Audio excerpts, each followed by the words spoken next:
can hear you in both ears. You can only hear yourself in one. Yeah, but that's fine. I'll just pretend like I have swimmer's ear. Much like our bodies, our equipment is slowly falling apart, piece by piece. Welcome back. Yeah. So first, before we get started, I just wanted to apologize to the listeners for taking this unannounced disappearance or hiatus. Yes, this hyenas. This hyenas. The hyenas is smelly.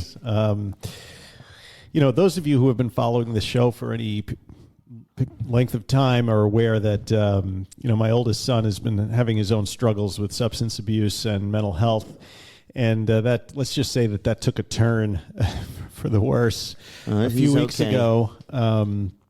He's okay now, but it was things were touch and go for a little while. And, so I'm not really at liberty to talk about it for both legal and HIPAA reasons and just common courtesy of not sharing someone's story who's not here to talk about it themselves since he is an adult. But again, apologies for just disappearing for a few weeks. I had some work travel in there also, and maybe we'll talk a little bit about that later. Yeah, you just checked all the boxes in like 2 weeks. Vacation, non-vacation. Yeah. The vacation ended up with being just myself and Benjamin going to Bermuda because of what was going on with Dimitri. But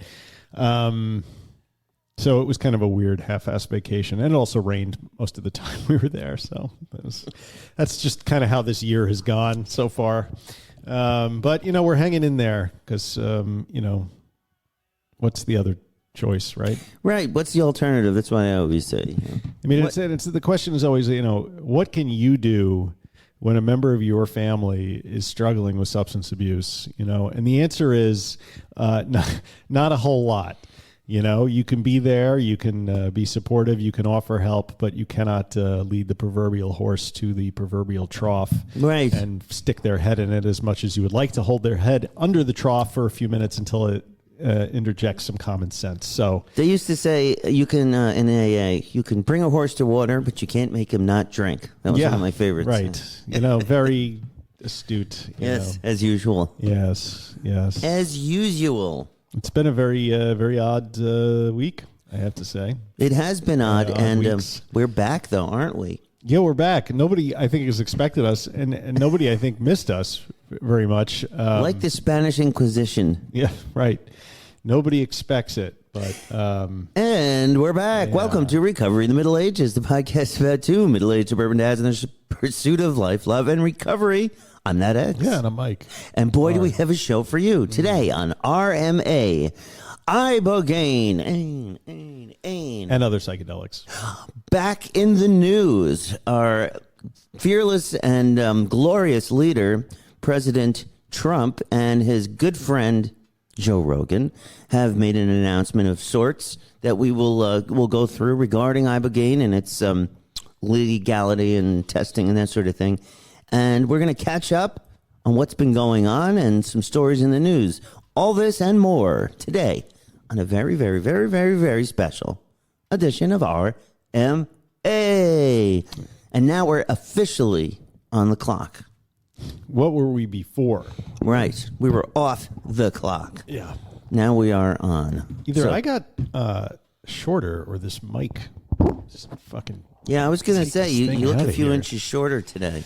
Yeah, well, I've been beaten down by the vicissitudes. Wait, he's holding the mic like he's a stand-up comic. All right, ladies and gentlemen. This is too good. Hey. Hold on. Do you come here often? Yeah. What's the deal with cardboard? So, couple things to start off with. Somebody left us a review 3 weeks ago, and I guess they assumed that we were coming back. Yes, well, here we are. They were assumed correctly. They should have bet on Kalshi.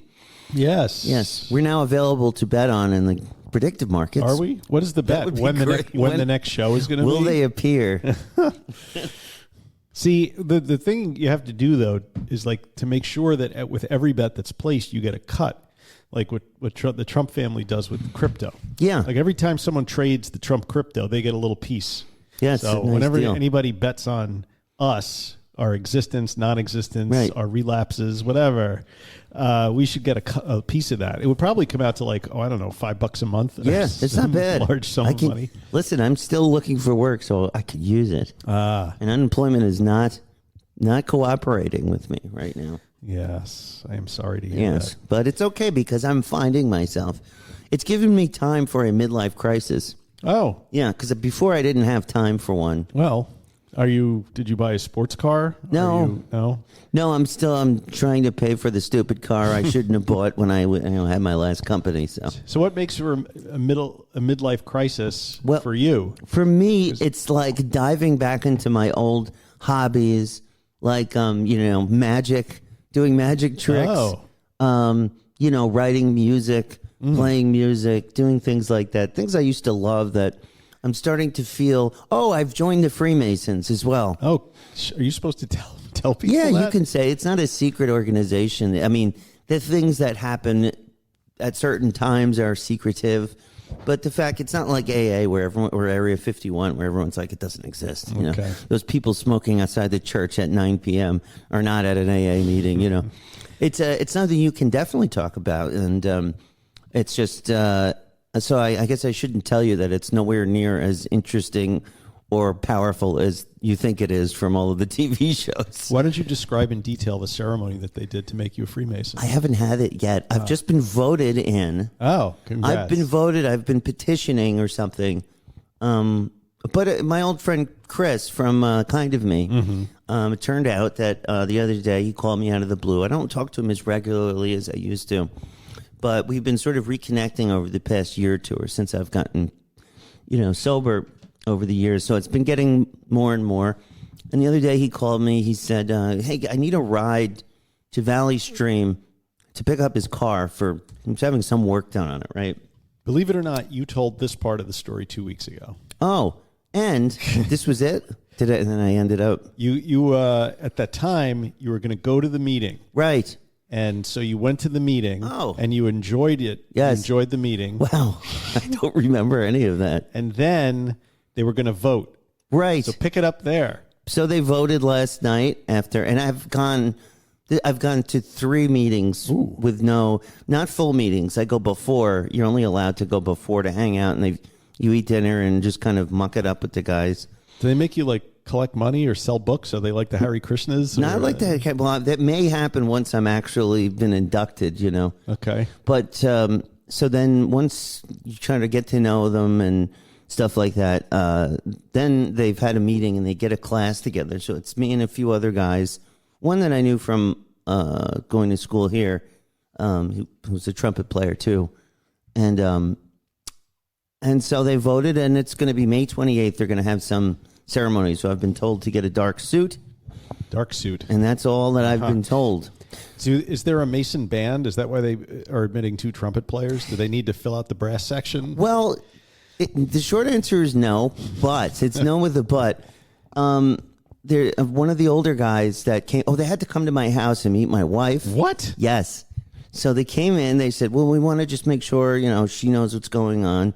So she doesn't. What do you mean? What does that mean? What's going on? Well, because I'm not going to be able to tell her a lot of the stuff. So it is a secret organization. Well, there are secret things that go on. Okay. The organization itself is, not secret. Its existence is known. Right. But what goes on behind those doors is unknown. However, they really do a lot of charity, and they made a big deal of this Masonic group deals with this charity mainly, and then there's this one. So it's really kind of community service oriented mostly, yes, which is great. That's what I want. That's their fig leaf that they put over the satanic stuff that they do in the back room.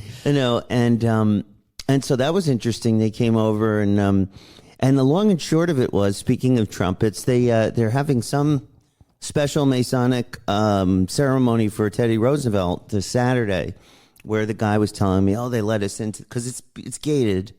If you go to the grave, you go to the grave, there's a gate. Whose grave? Teddy Roosevelt. Oh, right. Okay. Right. The president. Yes. He's our local hero, right? You go to graves in the middle of what? Yes. Well, it's for Teddy Roosevelt for something. And then we go in, they have some ceremony. And I said, when I was a kid, I was the bugle boy, as I've bragged about before, for Teddy Roosevelt. And I mean, he was long dead, but yeah, yes. it was for his birthday. They would have local Carl Marcelino. Do you remember him? I do. He He died. was there. There were some other guys there too, like local dignitaries, and I played taps, dun, dun, dun, on the trumpet. Right. So I was telling the guy I used to play taps for Teddy, and he said, "Oh yeah, we used to have a guy, and then he moved to Florida, and then the other guy was just playing an audio. It was in a trump." Like a bugle. And I was like, oh, that's awful. He goes, yeah. And I said, I can, if you want, I'll play on Saturday. So I booked a gig. Wow. I'm returning to my old gig as Teddy Roosevelt's bugle boy, and I'm really excited to do it. So your next musical gig is playing taps at the grave of Teddy Roosevelt. Yes. That's not bad, right? That's my first gig. You should record that. I don't know if it's permitted. Oh, It's no. a secret organization meeting. Jesus No, Christ. I probably So when do record they wave the swords around and make you wear the apron? When does all that happen? I don't know. See, I know a little bit about the Masons. I know about aprons. I don't know about. I think the swords have to do with the Knights Templar, which is a real ancillary organization that you can work to be a part of at some point. Weren't they persecuted by the Catholic Church? Yeah, Yeah, or which the is why Merovingians or something? I remember vaguely this medieval history, but it's true, and it's one of the reasons that the Knights of Columbus were created, right, to kind of go against the Templars, and also to combat the Freemasons. Came out of the Templars apparently, and they started taking a lot of the young men out of the Catholic Church, like we're joining the Masons, and it wasn't a Catholic organization, and the Catholic Church was pissed, so they made the Knights they made the Knights of Columbus, right, as a sort of competitive organization to the Masons to stop them from, skimming off a lot of their members. So we have a contentious relationship apparently with the Knights of Columbus. Do you guys mix it up? You rumble at the Memorial Day parade? It's like West Side Story, except everyone moves a lot more slowly and can't dance.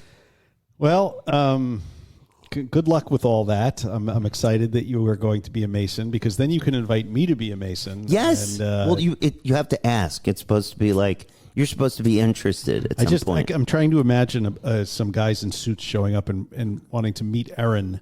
Yeah. And tell her about the secret society that I'm about to be inducted into. It was like, because Christine's like, I just go play with your friends, She's just excited that I'm doing something to get out of the house. Yes. And so that was funny. They all came, and Chris showed up too. He's my sponsor. And she was just totally perplexed by the whole thing. I said, that's okay. I'm a little perplexed myself. But they sat there, and, these guys are just talking about how much fun it is. And, you have friends everywhere now. And it's like instant friends. It's like AA.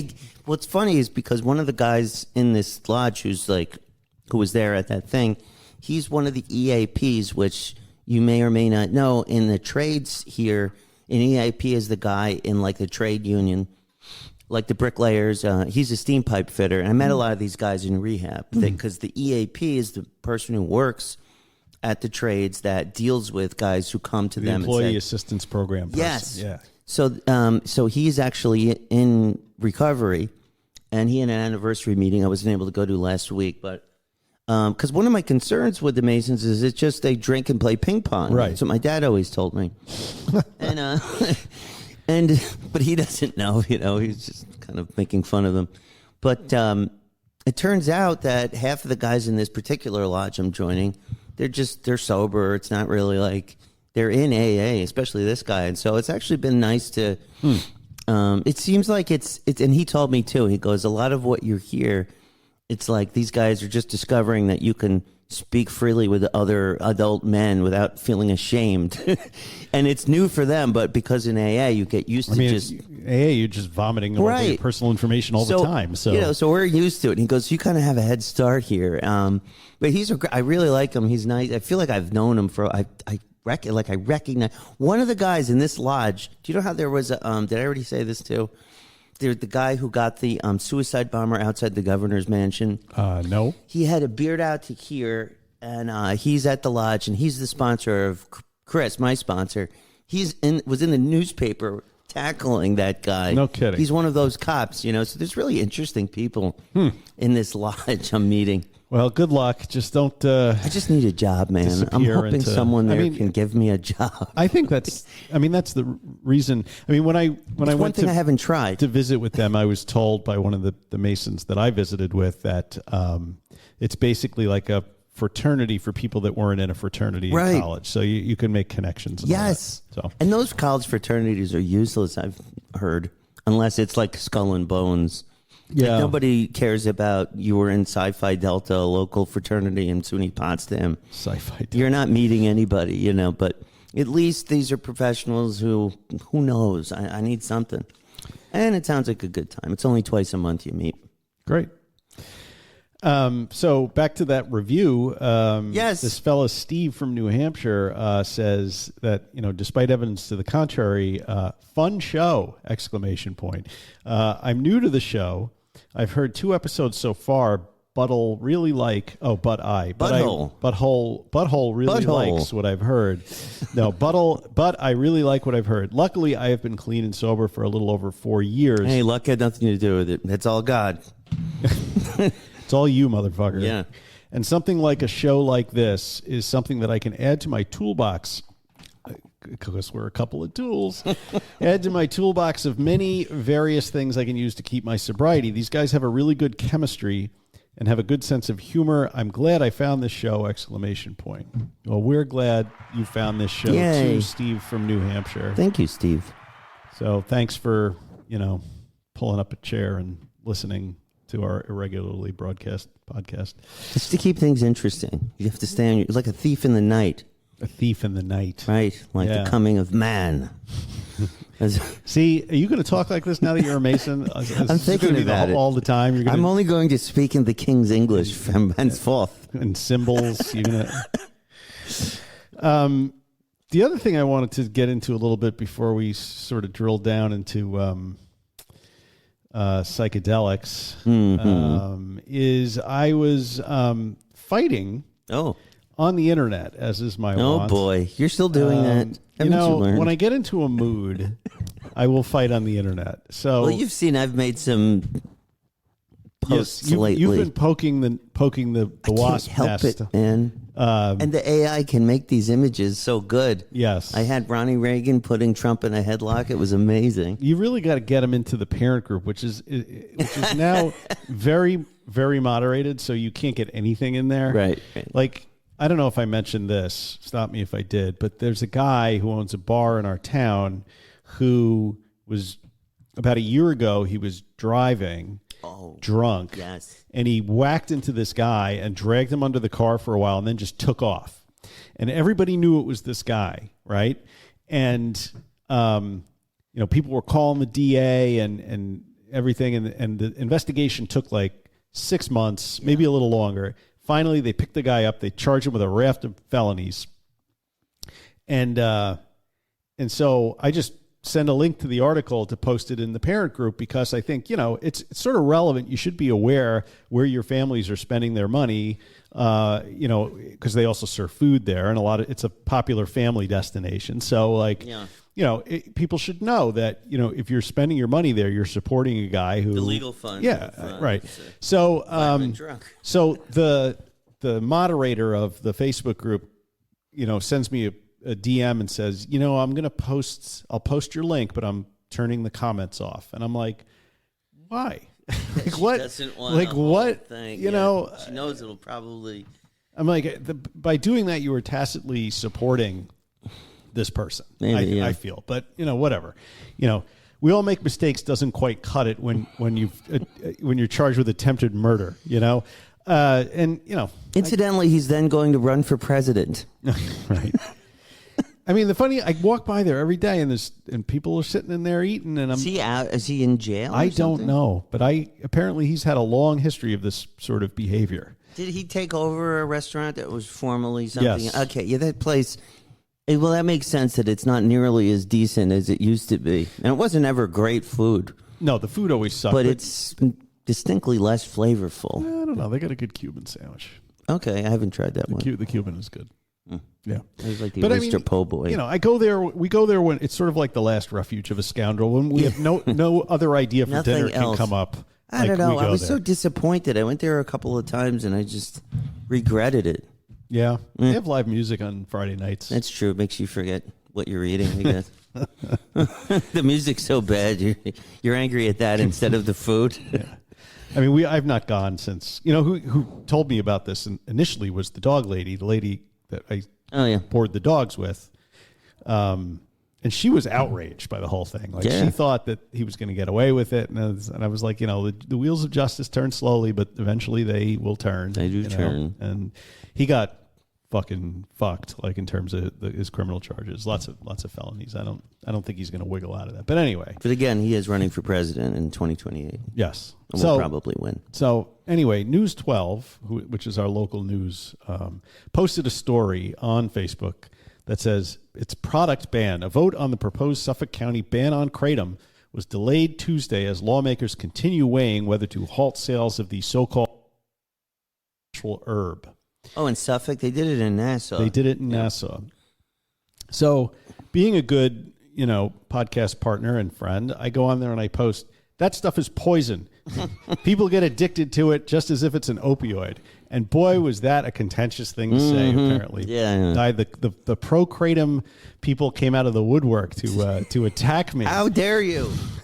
It's like, this guy, Nick, was like, it's not even close. And if you had a choice, would you rather someone shoot puddle water dope, be stuck on methadone or Suboxone for life? Why is that the alternative? It's either that or puddle water dope. Exactly. And I said, in order to... And then he goes on and on and on. But no, not extreme here. But I was like, Nick, which is his name, Nick. If you're talking about leaf kratom, then maybe I could see an argument for keeping it legal, although I know plenty of ex-opioid addicts who became addicted to leaf kratom as well. But unfortunately, vendors and smoke shops sell concentrations and derivatives like 7-OH and Feel Free, which are highly addictive. The problem is there's no regulation in the space, so people are unwittingly getting addicted to kratom products that are sold as health tonics and athletic recovery drinks. Doesn't that sound like a rational response? Very rational. I tend to agree with that. One of my friends in recovery started drinking Feel Free, first one a day and then 4 or 5. You used my whole story for this? But they don't know who you are. Link to the episode. They don't know who I am. Should link to the episode. And then he went on vacation to a place where there was no kratom and had a seizure and was basically dope sick for days. So I embellished. Well, it's not totally So wrong. I said, I'm all for harm reduction, but you need to set some standards for these products because the current free-for-all is causing a lot of harm in the community. Right? Right. Good response. And then Nick came back and sort of half-assed apologized and agreed with me. I am talking about leaf and I agree. But then I get this, and I'm not going to read all these comments because they're all like a little unhinged, but those are the good ones, though. You might get thrown for a loop if you look into the fitness industry and see Kratom drinks being marketed as pre-workout the same way I use Kratom. In that time, I've won a gold medal in powerlifting, bought a home, started a successful business, and it's kept me out of the bars. You bought a home with it? That's amazing. That's the most amazing thing I've heard about Kratom. Traded Kratom for a home. What the hell? How come that didn't happen to me? I think what he means is, even while flying high on Kratom, he has managed to do all of these successful things. Okay. He is a high-functioning Kratom person. Very high. So I said, Nick, I'm glad it worked for you. I have seen derivatives cause problems, and on and on. Wait, read that litany of successes he's had because he does Kratom. In that time, yeah, I have won a gold medal in powerlifting. Wow. I mean, that's something to lead with. Bought a home, started a successful business, and kept me out of the bars. The gold medal, though, that gets me. I can't. Do you wish you had won a gold medal in powerlifting while you were taking Kratom? I'm going to write a letter. I'm going to complain. I've won a gold medal. Nick. So, doing my piece to spread podcast love, I said, if you're interested in exploring the possible downsides of these derivatives, my friend Charlie has a podcast that discusses it from a different angle. Look at that. So I dropped the link to kratomsobriety.com. I hope Charlie drops a link to our podcast once in a while. Yeah. Thank you, Charlie. And there's a few other comments, but then my favorite is from Gina, what does that mean on TikTok? Ready for this one? Man. Kratom is a plant that helps people. I have been consuming Kratom from a reputable vendor for almost a decade now. I broke both tibias, fibulas, and shattered both ankles in 2015. And then won a gold medal? Once I started walking and working on my feet again, yes, the pain was bad. I found Kratom and have taken it every day since. I'm in good health. I'm a productive member of society. I make 6 figures a year. I am not in pain. I am happy. Is this all caps? I am happy. I am happy. God damn it! Does that make me an addict? Someone who was I would just say respectfully to Gina from TikTok. You don't even have a gold medal, Gina. I would say, Gina, if you were sitting here telling me with such vehemence how Kratom is not addictive because you take it every fucking day for 12 years. Damn it. Is not the flex that you think it is, Gina. It's not addictive. I've been taking it for a decade and a half. I can't stop taking it for a decade, damn it. What I read in that is someone that's very, very concerned that their Kratom supply is about to be interrupted. Yes. And you know what? Great. If it helps you with chronic pain and you've been able to buy your... Did she also say that she bought a house? No, she makes 6 figures a year. But didn't buy a house? I'm concerned. Please explain to me how you know more about it than someone who has been consuming it for a decade now. Damn it. Consuming. If this plant was banned, the quality of my life would be severely affected. Yes, withdrawal will do that to you. Yes. And then she said something I agree with. I don't ever see anyone trying to ban alcohol. Alcohol is actually terribly addictive, so much so that you could die from the withdrawal. But yeah, tell me more about this healing plant. Eye roll emoji. Well, so this is what I do for shits and giggles, right? I argue with nuts on the internet about Kratom. But Gina, where is your gold medal in powerlifting? That's what I want to know. She keeps it in her big house with her 6-figure income. Well, riddle me this, Batman. What would happen if one day they've decided to ban coffee and coffee products? I mean, what kind of posts would you see? I've been drinking it 4 times a day for 40 years. How could dare you say that this is wrecking my blood pressure, quality of life, and relationship with my family? I have a gold medal in powerlifting. Right? If you banned coffee, you'd have very similar. Well, yeah. Let me think about that for a minute. Would you rather them, take puddle water heroin shots than have an espresso? Is that what you want? I would have to drink dirty tea from India. Black tea. Black tea. What am I, the Queen of England? Is that what you want for me? To be drinking tea? Yeah. Or having 5-hour energy shots? I thought we, got over this with the Boston Tea Party. It's ridiculous. Damn it. So, I don't know. Some people get out their energy by exercising. Some people get out their energy by fighting with people on the internet.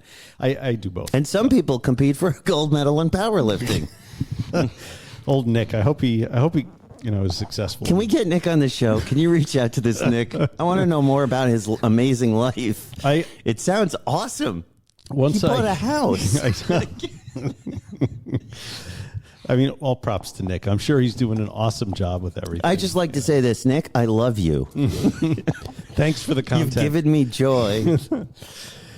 Moving right along. I had something to say. You did?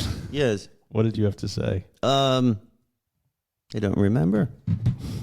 That's been quite a problem lately. Why is the keyboard not working here? I actually have it. How is your memory lately? Sucks. My memory is so bad, I tell the same jokes and stories on my podcast every week and have to be reminded about it. The older the audience gets, the less that seems relevant. Yeah, exactly, because they don't remember. It's been 3 weeks anyway. They'll laugh every time, just like I do. Like I've never heard it before. So, yeah. So, look, we're getting old. We're going to die soon, and we can't remember shit. Right. Okay, let's do it. Let's accept that and move on. So, I started, it's funny... We were searching around for something to talk about this week because, we just don't spend a lot of time thinking about it. No. And you, last night you were like, oh, Ibogaine.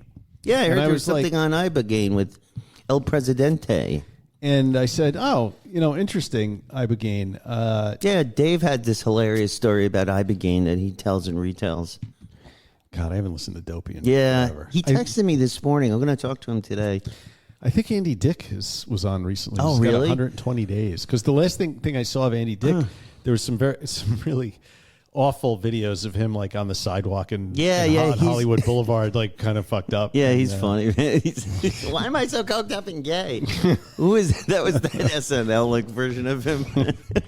So I'll follow up with Dave today. I haven't talked to him in a long time, and he worries about me, rightly.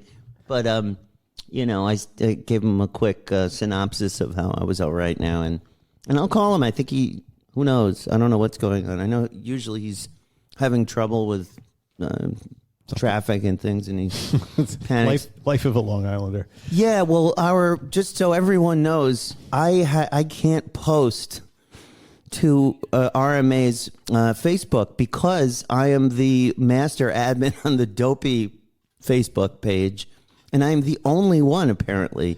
And because they've had some posts that have been marked as offensive forever, I'm limited on everything I'm connected to. And I was trying to I said, Dave, there's got to be a way. You're not even the master admin. He's not even the master admin on the Facebook. I'm it.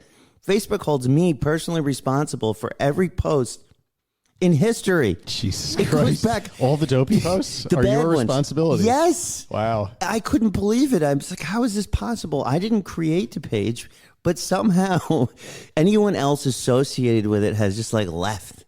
They literally left me holding the bag, so to speak. So I either have to make up a fake Facebook account to take over the RMA page or somehow wiggle my way out of this. I mean, I was doing a lot of posting on there up till when I had the problem a couple weeks ago, but then I haven't been on there since. And I was like, oh, Nat will pick up the slack. And I go on there yesterday. I'm like, there's fucking nothing. Crickets and fucking nothing. I'm not allowed. I mean, sometimes I had success if I do something where it's on my phone through the Meta app. And if I do it a roundabout, there's a way I can get around it. But it's I never remember how it works. I'll do it by accident sometimes, and I'll get a post through. Well, so that's why I can't post that much because Dopey has maligned my character to the Facebook administrators. I mean, we should pass that responsibility off to Scott or somebody. Yeah, Scott, you should run the Facebook Dopey page and have a the scarlet letter around you. Yeah. Oh, I'm really getting out my frustrations this morning. Good. Get it out here. This is a safe space. I've been listening to here's what I've been interested in lately. Here we go. Okay. There's these podcasts that I've discovered that it's this guy, he's this philosopher. Okay, I didn't know they had these anymore. Did you know there's philosophers still? Yes. They're mostly high. But this guy, Michael David or something, the name of the show. It's 2 first names. Yeah, that sounds suspicious. Yeah. It's called Third Eye Drops, which sounds like it could be clever, but it really isn't. I don't know. Because then he's talking about the third eye, and he's giving you drops, and he's dropping wisdom from the third eye. I guess that's what it is. Okay. The guy's brilliant. I mean, he's clearly overly well read, speaks really well, and has an encyclopedic knowledge of the esoteric, Platonic solids and philosophies and stuff. And he gets on these other weirdos who are equally well read, and they go on ayahuasca journeys, and then they break it down by. It's really interesting. Highly recommend it if you want to just be completely bewildered. Third Eye Drops. So they just take a lot of plant medicine, then they drop philosophical bon mots. Yeah, it sounds like then they're sober when they deliver these podcasts, and they really are thinking about these things and going back to ancient esoterica. That's a new word I've learned. But it's very interesting. Third Eye Drops. Try it out. You might like it. I had a friend in and out of AA and recovery who had an ayahuasca experience and has been trying, not recently, but a few months ago, was trying to drag me off to one somewhere in the Southwest United States. Or I think he was saying they do them in Las Vegas. And I'm like, of course they do. You can get married. And I don't feel like I want to open my third eye that wide at this time. I've done enough of that. I don't know. Yeah. But, this idea of talking about Ibogaine is sort of... Isn't that a little bit of a psychedelic? Yes, it is. But it's dovetailed quite nicely with this book that I'm reading right now called not Project Hail Mary. Jesus Christ. I'm listening to that. Are you? I have it downloaded, but I'm afraid if I listen to it, then I won't want to go see the movie, and I do want to go see the movie. Is the movie better than the book? I don't know, and until I know that, I can't choose between them. I'm on chapter 14 on Audible. I'm listening. Wow, okay. I like it. It's well performed. The guy they got for that is well done. It's a 16-hour and 10-minute book, so you are approaching the end. I know that because I have Audible open, and it says Project Hail Mary by Andy Weir, 16 hours and 10 minutes. So you got 2 hours to save humanity or whatever. It's pretty cool. Yeah, no spoilers. Well, can I? No, okay, I won't say anything. Don't. That's right. I shan't. Yeah. See, I'm using the King's English. Anyway, I shan't. The book that I have been listening to is The Gods of New York by this guy named Jonathan Mahler. The Gods of New York is an incredible book if you were alive and living in New York City during the years of 1984 through 1990, which I was. It was my heyday of living in the Bronx and doing all sorts of sketchy shit. And the Gods of New York are Ed Koch, the mayor, Donald Trump, who at that point was just a sleazy real estate guy. He was in Home Alone 2. He was. The Reverend Al Sharpton. Calvin Butts. Who's Calvin Butts? It's one of the... That's one I don't know. One of the ministers also up there. And, you know, an assortment of side characters like the kids who got murdered in Howard Beach and in Bensonhurst and Tawana Brawley and Bernie Getz. And it was like a trip back in time for me to the mid to late 1980s. And when you mentioned ayahuasca, as I'm in the middle of reading this book, I remember that in the late 80s, every first week of May, they would have marijuana legalization rallies in Washington Square Park that were put on by NORML, which is the National Organization for the Reform of Marijuana Laws. Oh, right. Now, I was a good little communist back then, so I was very interested in going to any sort of protest, and one that had the potential for free weed was one that would absolutely get me on the subway coming down from the Bronx and getting me to Washington Square Park. Right. So I remember going to one of these rallies, which year it was, I don't know, 88, 89.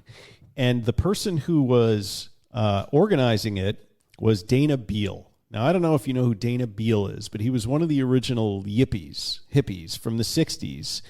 And he his pet project in the 80s was legalization of Ibogaine. Oh. Because, and I had never heard of Ibogaine. I mean, I think it was in a Hunter Thompson... maybe it was in Fear and Loathing in Las Vegas. He was talking about chewing on Ibogaine root and going bananas, whatever. But Dana Beal would get up there and talk all about Ibogaine and how it was good for getting people off hard drugs and all this other stuff. And I would just be like, that's nice. Where are the free joints? And actually, one year, Abby Hoffman's son took a handful of joints out of his pocket and threw them out into the crowd in Washington Square Park. I did not get one, but I did not need one because my friend Tom had brought a big doobie down from this sketchy Jamaican weed we used to buy in the Bronx. And as soon as the rally was over, he sparked it up and was in the process of passing it to me when this 300-pound massive cop walked right up to him, took his open hand and smacked him right in the mouth. Oh, my God. Knocked the joint out of his mouth and he goes, "What the fuck do you think you're doing? This shit's not legal yet." And instead of taking him off to the tombs, he let us walk. So thank God. That was my memory of Ibogaine. But anyway, Ibogaine, fast forward to today. What is 40 years Ibogaine? Later. Why is it legaling? Well, just the other day on April 18th, our President Trump signed an executive order which was designed to fast-track research and ease restrictions on certain psychedelic drugs, specifically for treating PTSD, depression, and addiction.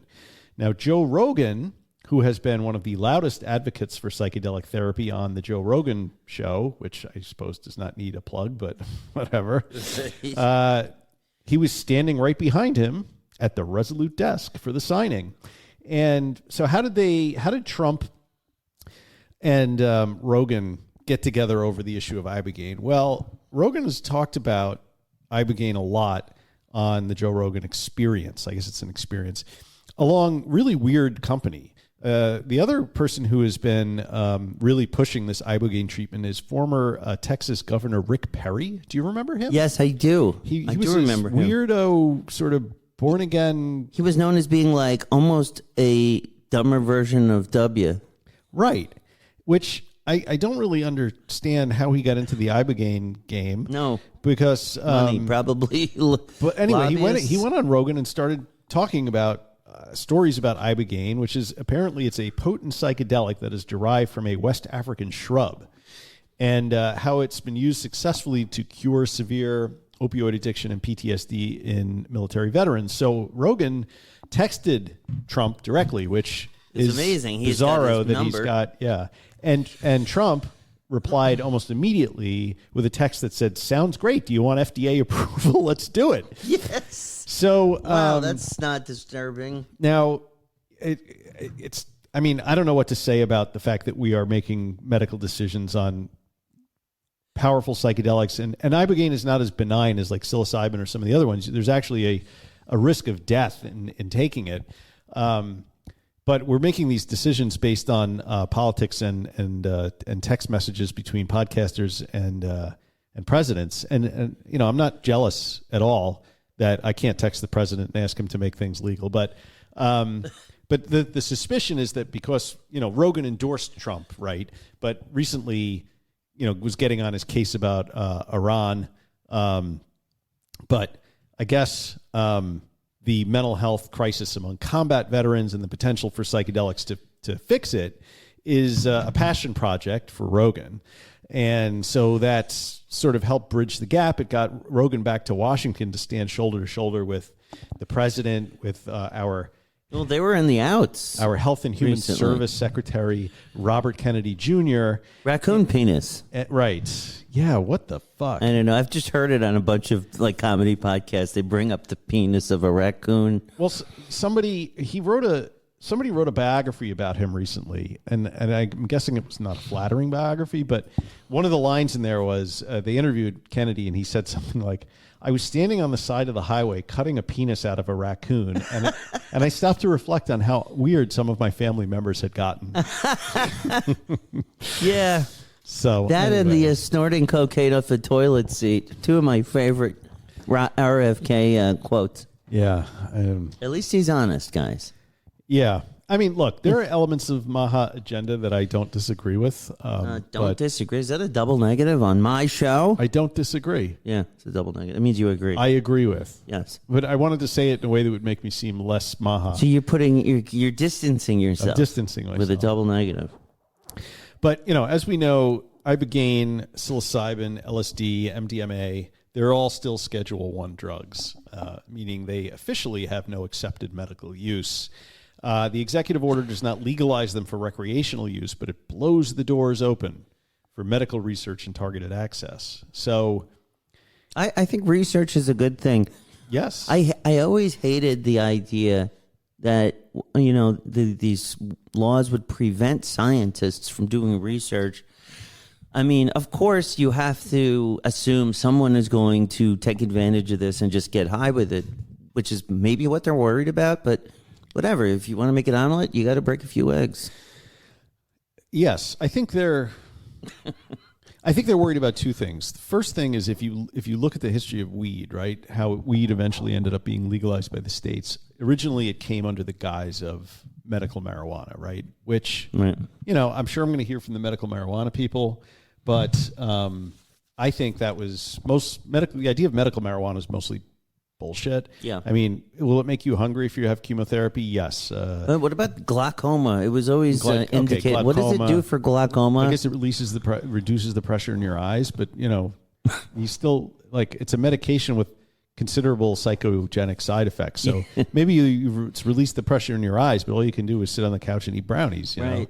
know, but I don't know. You know, Side effects. I try not to be too harsh on marijuana because in terms of like a harm reduction strategy and you know, and that sort of thing, and you know, I don't have too much of a cross to burn. Oh no, that's the Ooh, that's the wow. wrong, boy, that's the wrong Jesus. expression. I too much of what's the expression you use? I don't know. It's not that one. I'm though. just sorry. cross the bear. Cross the It's bear. not your cross. No, it's I don't know. Anyway, Definitely not a burning cross. no, it's not that kind of we don't show. support that sort of thing here. But but I think the other part, other reason that the government is concerned about psychedelics is look what happened in the late '60s. I mean, People took it, freaked the fuck out. Society completely changed. Tie-dye shirts. The Grateful Dead came into existence. The Vietnam War all of a sudden became way more unpopular. Yeah. And I think they're afraid that if people,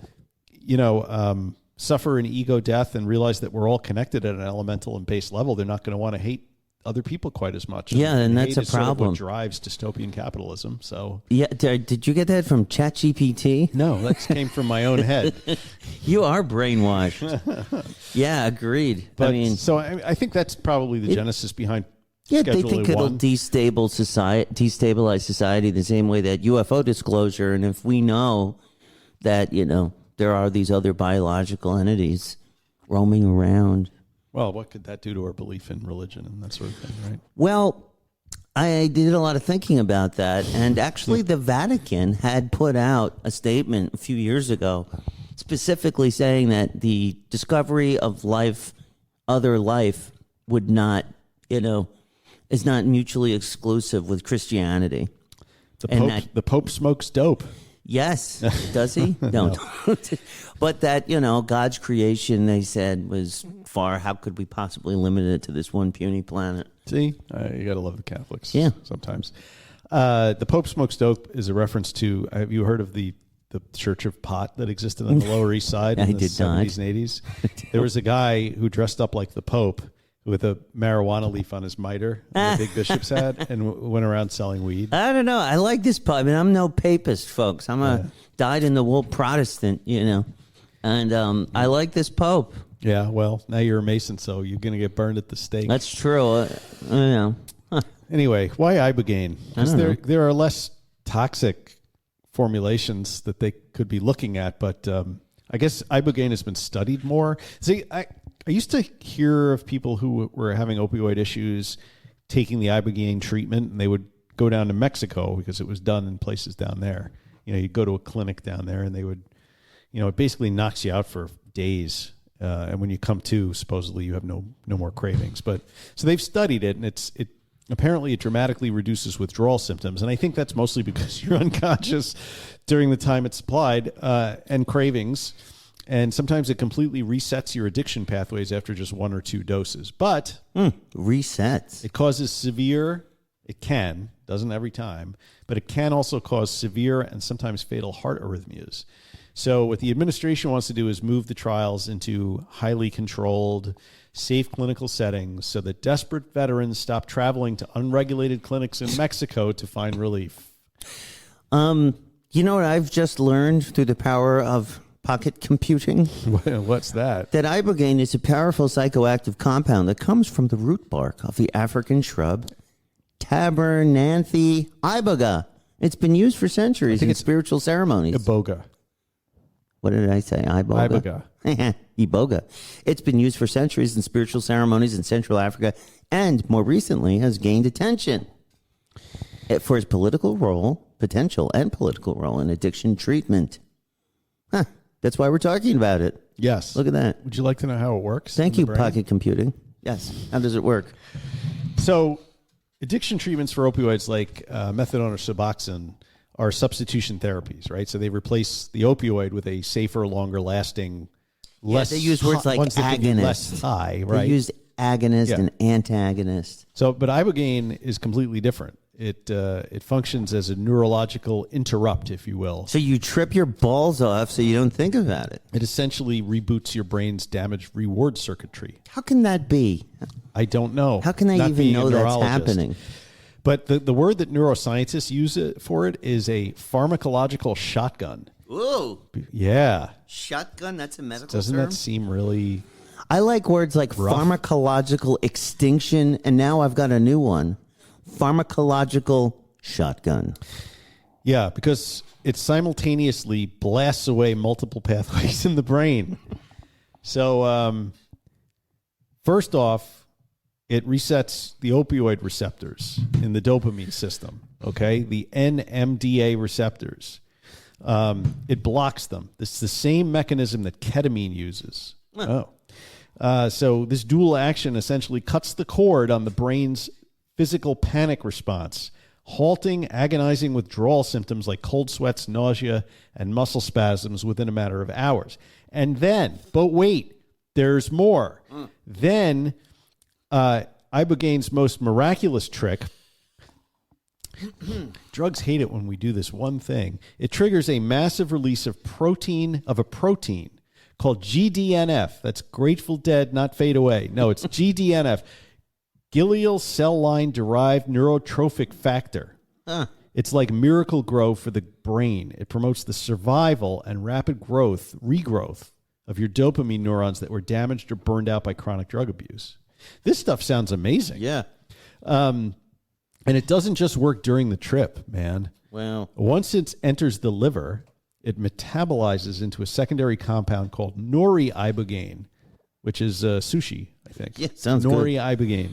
It's highly lipophilic, which means it stores itself in fat cells. Lipids. And acts like a slow-release, long-acting antidepressant. Huh. It slowly trickles into the bloodstream for weeks or months after the initial dose, acting on serotonin receptors to dramatically suppress cravings and elevate mood while the patient builds a new and sober life. It's like years of therapy compressed into one intense session. Yeah. But if you have heart irregular issues, heartbeat irregularities, it's a fucking problem because it blocks the HERG channel in the heart, and that regulates electric impulses, and that can cause a prolonged QT interval. You ever look at your EKG or ECG and see that QT interval, so it can disrupt the heartbeat and lead to a sudden fatal cardiac arrest. Oh. Yeah. So, of all the drugs, this one would seem to be one that you would need to bring into the FDA pipeline to study it. Yeah, it sounds like in it's a medical worth studying. setting. Yeah. Where you can take it out of the jungles into the lab. Right. So that's my campaign for Ibogaine. Yo, this is my campaign for Ibogaine.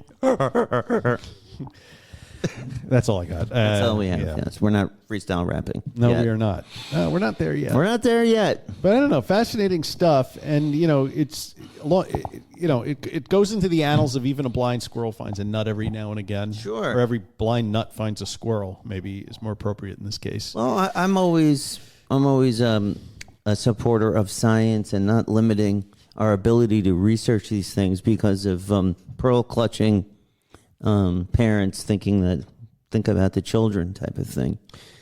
Yeah, and in 40 years or 50 years or whatever of being around drugs and substance abuse, I have never once heard anybody like partying with Ibogaine or hey man, I got some Iboga. Let's take a 5-day trip. Yeah, it's weird. But what about ketamine?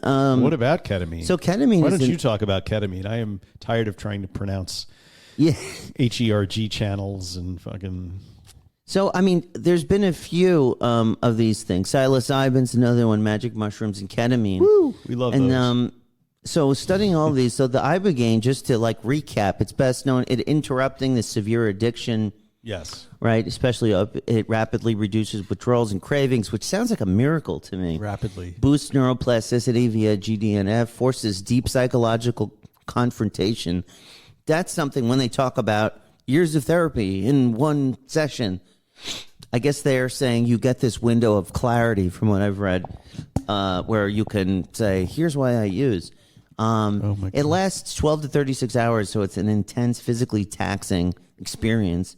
So it's not recreational. It can break the physical addiction loop. It could be fast. recreational if you do it right. If you do it right. Microdosing. That's the other thing that people do to just Do people microdose Ibogaine? I have not seen that yet. Heart issues, like you said, are the rest. Now, what about psilocybin, where you get a perspective shift? You talk about the ego death, which I experienced on a psilocybin trip in high school. Yeah, me too. It was the feeling of getting that 10,000-foot view on existence. I remember being like, I understand. What I understand, I don't remember. That and a Metro car will get you on the subway. Exactly. It's best known for depression, anxiety, and addiction mindset shifts. It disrupts rigid thinking patterns, reduces activity in the brain's default mode network, the ego center. What, are you talking about psilocybin now? Yep, psilocybin. So we're comparing psilocybin to Ibogaine and ketamine. These are three things that are, I guess, recently been studied. So how does psilocybin work in the brain? Because it seems like Ibogaine targets all 2 or 3 different areas in the brain to achieve the result that it does. You know How what? does mushrooms work on the brain? I was just about to look it up on the brain. People do microdose Ibogaine, apparently. It produces subperceptual effects that act like powerful neurorepairing antidepressant. Huh. Interesting. Well, since you asked, psilocybin it plugs into serotonin receptors, especially 5-HT2A, which means a lot to most of us, I'm sure. It closely resembles serotonin, so it binds to certain receptors. It changes how neurons communicate and increases sensitivity to sensory input, and it alters perception, visuals, time distortion, etc. Oh, shit. So this is the entry point for everything else. It quiets the brain's control center, the default mode network. So when we talk about ego death, the rumination, people thinking, I always screw up, all of that negative self-talk, it sort of disrupts that. It unwinds the story that you tell about yourself. Yeah, it's really amazing. And there's less self-criticism and it's breaking out of mental loops. This is why people get new perspectives. And then it increases brain connectivity. Normally, brain regions communicate in fixed patterns. On psilocybin, areas that don't usually talk start connecting. The brain becomes more globally integrated. Now, let me ask you this, though. I didn't Let's know play that. devil's advocate here. Yes. What if you were psychologically damaged and you've done some terrible shit? Like, is psilocybin going to make you Forgive yourself? Yeah. Or is that it a going to bad make thing? you ruminate on it more? Well, they say it's supposed to stop the rumination. Okay. I guess it depends on if you're like, Because I took mushrooms once in a tent at a music festival. what's a bad trip and I had then? a bad fucking trip. What about a bad trip? Yeah, I just kept thinking about how terrible it was that I was sitting on the side of a hill high on mushrooms at 3:00 in the morning when I should be like trying to make something out of my life, and it just fucking ruined my whole evening. So Yeah, no, that's a good question. So what about a bad trip? I'm trying to think if I had a bad trip. When I would have bad trips, it would be an anxiety attack because if I would be doing it in a situation I wasn't supposed to, like sitting in class at a private school wearing a tie and a blazer, Right. and I start to go, everyone knows. But you know what? Maybe the mushroom was trying to tell me something at that time. Maybe it was a bad trip, but it was good for me because after that I got my life together. Although I didn't, but but I could have. Well, usually when they talk about a bad trip, it's when you try and fight the experience, right? I need this to stop. People start freaking out. Yeah, but that's... The brain may keep replaying it if you have unresolved fear or guilt. If you're in an unsafe room with strangers, noise, like I said, conflict, feeling trapped. If you take too much, you're losing control. If you are bipolar disorder, if you have a history of psychosis, schizophrenia, Reuters recent explainer notes mania. What? Recent explainer notes mania or psychosis can emerge. What are explainer notes mania? Are you relying on Yes, GPT? 100%. This is interesting. It's temporary. That's why we used to have one hippie in the dorm that could talk you through it. Right. JJ would do that. We go to JJ if you're having a bad trip. And he was the most legitimate hippie in the dorm. He was the one that actually knew the words to all the Grateful Dead songs and had the bootlegs. And he wasn't a faker. He was real. So you could go to him if you were. Yeah. He'd go, okay. Go to his room and he'd have all the black lights and stuff. Yeah, man. JJ.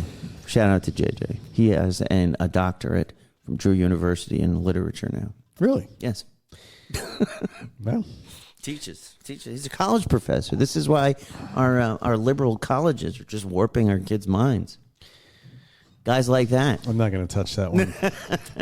I mean, the reason that I stopped doing acid generally was because I wasn't getting anything out of it anymore. Most of my trips were just me consumed with wondering why I was still taking acid in my late 20s. That's funny you should say that. The last time I was on LSD was in high school, actually. I would always come out of these experiences with, what did I learn on this? It would and when it finally started to wear off, I came to the conclusion that if I wanted to get where I wanted to go in life, I couldn't keep doing that. I was done. I gotten all that I could get out of it. Yep. And it was this realization, and I just never did it again. I think that's the plant, and not to get all, fucking the spirit of the woo-woo plant. about it, but the spirit of the plant or the chemical You've done it. tells you what you need to hear. Yeah. Not to encourage anybody who's not, because you can do this with meditation also, and it just less takes destructive, longer. Yeah. I don't know. But, one interesting thing about Ibogaine, which, I remember reading not too long ago, was they're actually studying it for Parkinson's disease. Wow. And this will also free them up to do studies on Ibogaine for Parkinson's disease, because it unlocks the freezing of gait, where you feel like your feet are glued to the floor. It also supposedly reduces tremors and rigidity and restores your mind-body connection. So, interesting stuff. And I guess we have Donald Trump and Joe Rogan to thank for it. Thank you, Donald Trump and Joe Rogan. Okay. And do we have a news? We have a great recovering the news. Yeah. All right. Recovery in the news. Recovery in the news. Recovery. Recovery in the news. Motherfucker. That's hard to do with just one side of music. Yeah. I think I was sorry. I mean, we need to. I can't control my voice. GoFundMe for new equipment. Yes, please, Lord. Actually, I did buy a new pair of studio headphones. I should have brought those. Yeah, bring them next time. Because, like I said, during my midlife crisis, I've set up my own studio.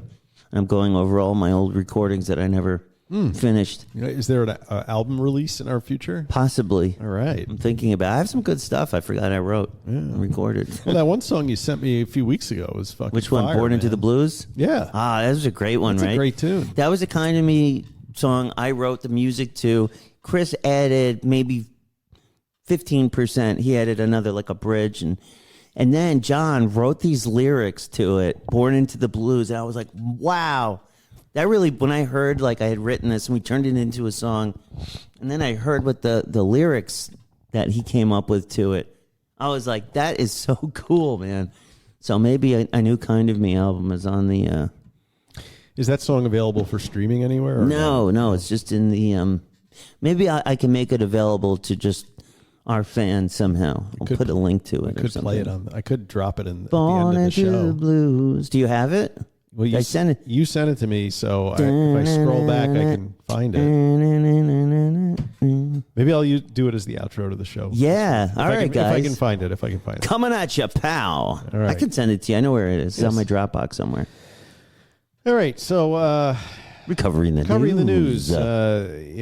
So, embattled FBI Director Kash Patel is facing calls to get treatment amid accusations of being a raging alcoholic.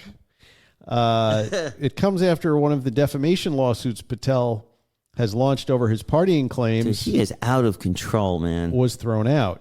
Patel tried to sue a former assistant director at the FBI over claims that he made that Patel had been visible at nightclubs far more often than he's been visible on the 7th floor of the Hoover building.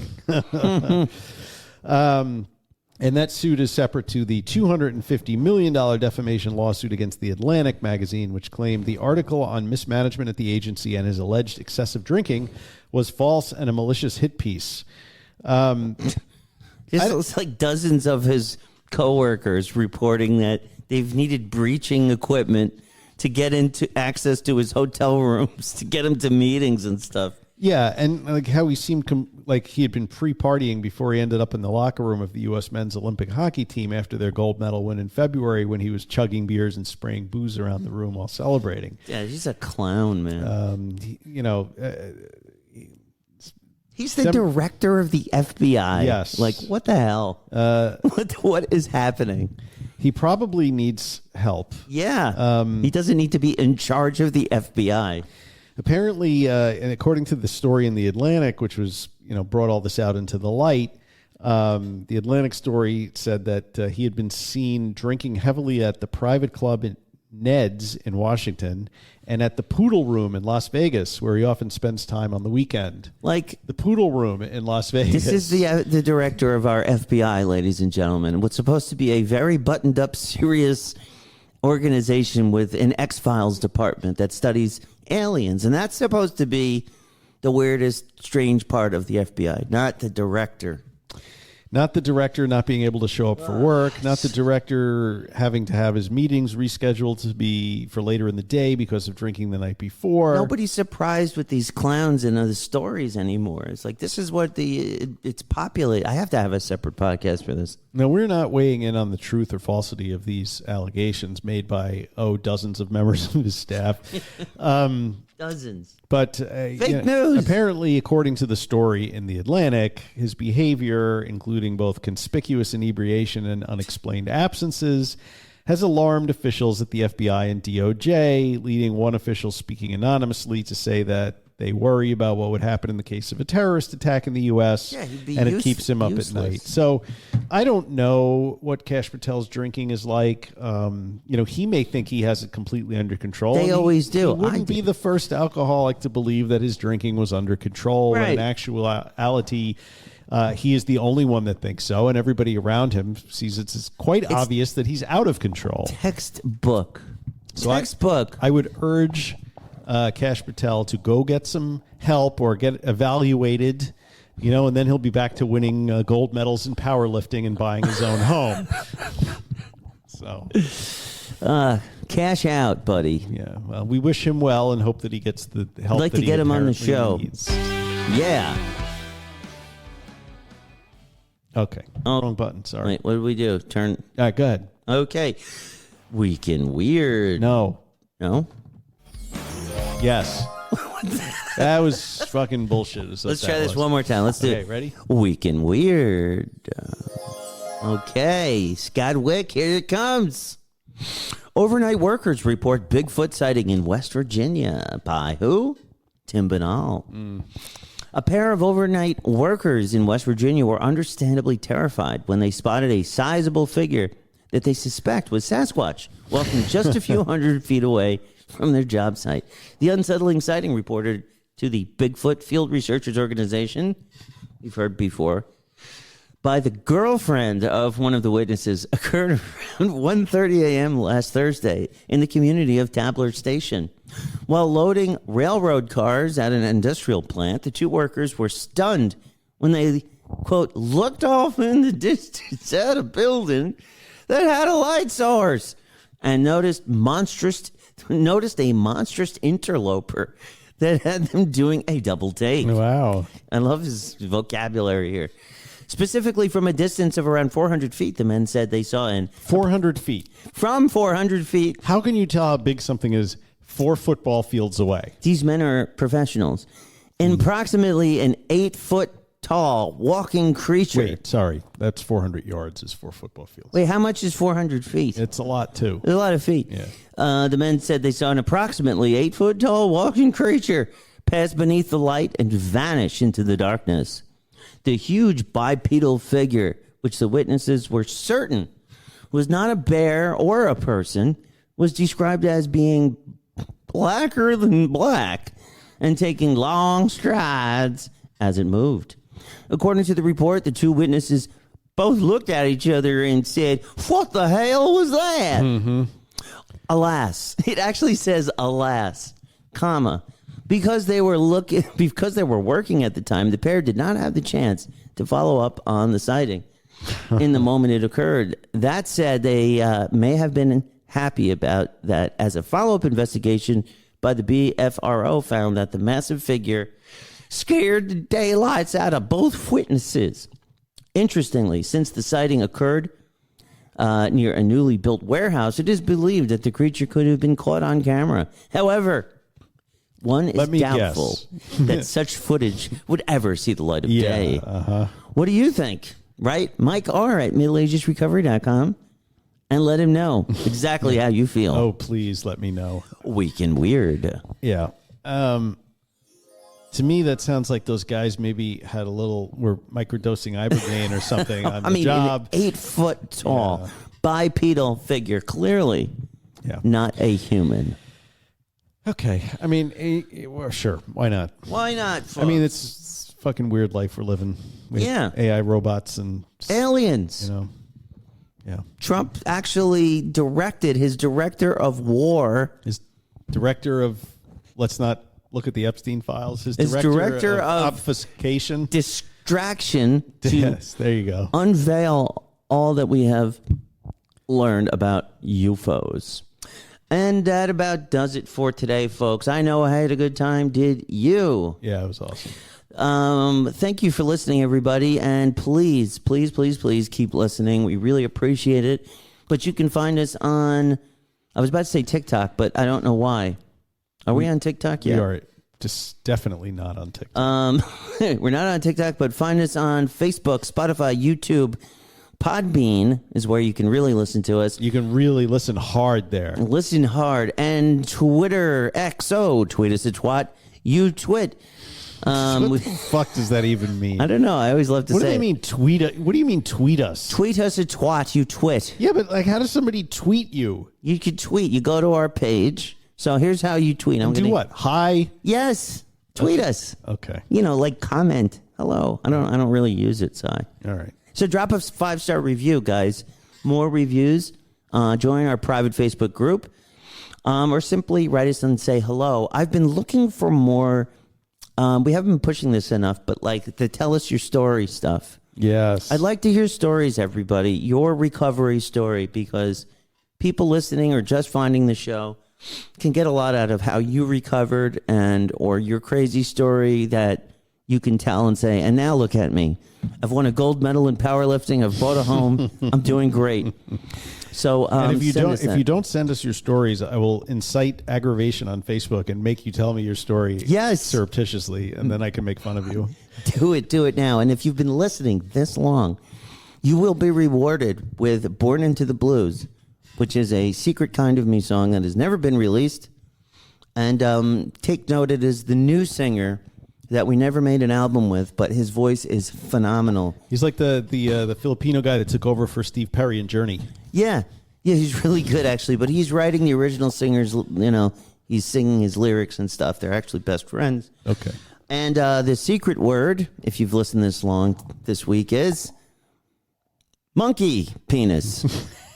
No, because people will be reluctant to write that. No, that's the secret word. Monkey penis. Monkey If you've penis. listened this long and there's a hyphen. or raccoon penis. Raccoon penis is even better. Yeah, raccoon or monkey penis. Either one. Or both. And finally, the best way to help the show is to share it with a friend. And it looks like we've got to go. And as we say, non proficiat perfectum. Progress, not perfection. See you next time. Stay fresh, cheese bags. Be good. Bye.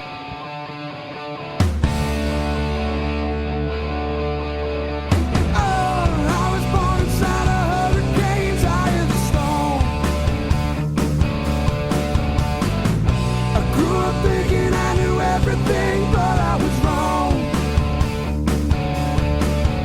Seeing you hanging around, dancing in the moonlight, no one is around. I sit waiting all night long, but I never get anywhere dancing with you. Dancing with you. I've been blistered and bruised. Born to the blue.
got to move.